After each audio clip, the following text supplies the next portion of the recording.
আমি শাহিদ সরকার, শহীদ সাইফুল ইসলাম সরকারের আপন ভাতিজা, নরসিংদী সদর উপজেলা শ্রমিক দলের সিনিয়র যুব। আমি শাহিদ সরকার, শহীদ সাইফুল ইসলাম সরকারের বড় না বড় অত্যন্ত বলি নরসিংদী হাজিপুর ইউনিয়নের সাবেক জনপ্রিয় চেয়ারম্যান আমার কাকা শহীদ সাইফুল ইসলাম সরকার ও রিপন সরকারকে তথাকথিত আওয়ামী লীগের সভাপতি ইউসুফ খান পিন্টুর নেতৃত্বে প্রকাশ্যে দিবালোকে গুলি করে হত্যা করা হয়। আপনারা জানেন যে লগি বইটার আন্দোলনের নামে দেশব্যাপী আওয়ামী লীগের নৈরাজ্য চালিয়েছিল। সেই নৈরাজ্যের প্রেক্ষিতে আমাদের হাজিপুরের হত্যাকাণ্ড ঘটে। শুধুমাত্র বিএনপি করার কারণে আমরা গত 19 বছর আমাদের পরিবার বিভিন্ন জায়গায় দৌড়াদৌড়ি করার পর আমরা কোনো ধরনের বিচার পাই নাই। আপনারা জেনে থাকেন যে আমাদের এই মামলার ফখরুদ্দিন মঈনুদ্দিন আমলে এই মামলার চার্জশিট হয়েছে।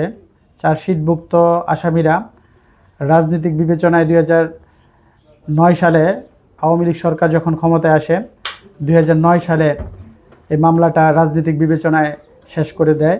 আমার প্রশ্ন হচ্ছে জাতির কাছে এবং এই বাংলাদেশের আইন এবং বিচার বিভাগের কাছে প্রশ্ন যে একটি হত্যাকাণ্ড কখনো রাজনৈতিক বিবেচনায় শেষ হওয়ার কথা না।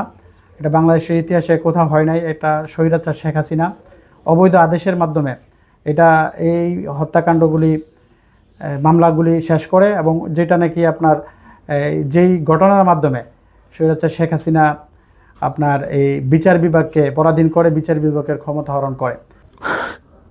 আমার দুই ভাই বিচার যাতে আমরা পাই। আমার ভাই নরসিংদীর 5 থানার মধ্যে সবাই তাদের আদর করতো। বিএনপির চেয়ারম্যান ছিল, বিএনপির সভাপতি ছিল শহীদ সাইফুল ইসলাম সরকার এবং রিপন সরকার।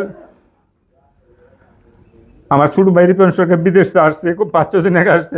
এখন মাননীয় প্রধানমন্ত্রীর কাছে আমার আকুল আবেদন, আমাদের আবেদন যাতে আমরা সুষ্ঠু তদন্ত করে রিপোর্ট দিয়ে সব কিছু আসছে সার্চিটাস আমাদেরকে, যাতে আমরা বিচারটা পাই। মাননীয় প্রধানমন্ত্রীর কাছে আমার এই আকুল আবেদন।